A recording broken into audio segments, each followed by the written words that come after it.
How would you feel being taken out of your home? You know, away from your parents, everything you know. How would you feel if your child got taken out of your home? Away from everything they know, everything you're used to doing every day. They just took me up to this room and didn't really explain what was going on. It wasn't actually until I was 17 that they actually told me why I was in foster care.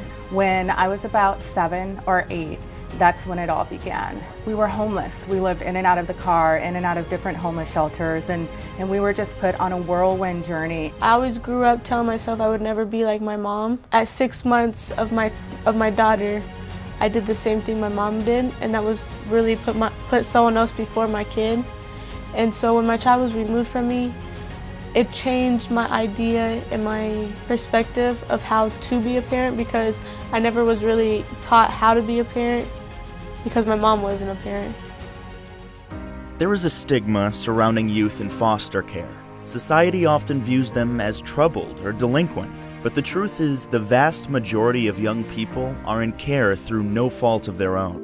My father is a Marine and he was in the Vietnam War, and my mother suffered from severe abuse, neglect growing up as a child herself. So combined together, it just created a situation to where they needed help, but they were not able to access the resources that they needed. Once my mother did finally reach out for help, it was from that moment that we entered into the system and my mother signed over her rights to the state. What happened was my mom threatened to throw my baby sister down the stairs. She was 6 months old. And then called the police on herself. And it was just really confusing and hurtful, I guess, because we couldn't see our mom. We didn't know what was going on. It was just like, oh, we're just gonna take you out of school, put you in some stranger's house that you've never met and not tell you what's going on. It was just like, you know, what did I do wrong? Like, why do I have to do this? And especially when they told me that my mom got to go back and we still couldn't, and they still didn't explain it, that made me a little upset. Yeah, but. With shuffling from house to house and never quite feeling like they belong, some youths who go through the foster care system feel as though they have missed out on aspects of their lives. Well, I missed out on healthy relationships.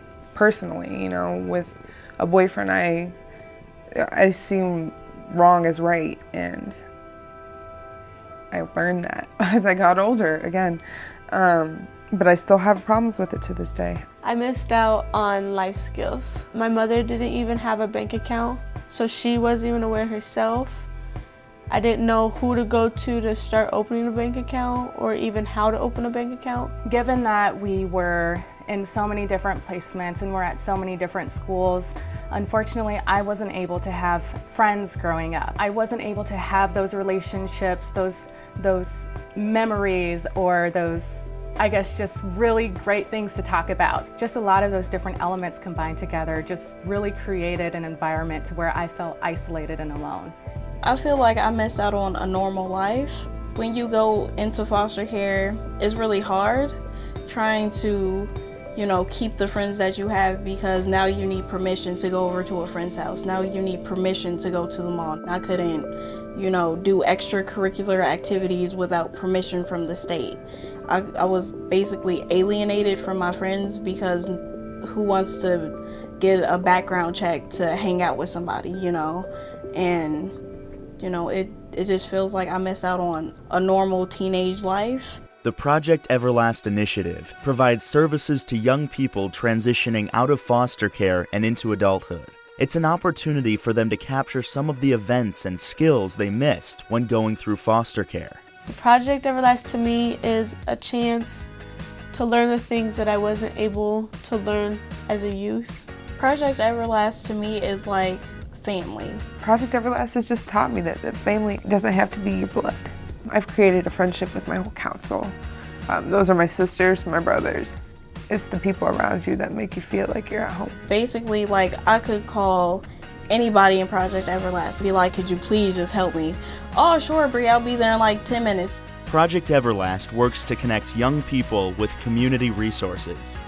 It's just like, you know, that extra support that a family would give you. And if you're a ward, you don't really have that. So they're that, you know, family type support. But they also help with like getting a job. I know Miss Kim, she got me like 4 interviews in 2 weeks, and I was like, whoa, thanks, you know. And I'm just so thankful. Like, you don't even know. Like, I am very thankful that, you know, this program is in place to help us. I would just like to say thank you to Project Everlast and to all of the people who support Project Everlast and the children and families across the state of Nebraska. Just thank you, because without your support and without you fighting for us and advocating for us to become better, stronger, more resilient, without that, we would be nothing. And I am just so thankful that there is a community who supports and embraces the children and families who are experiencing challenges, and I'm just so thankful. For more information, please contact Project Everlast, projecteverlast.org.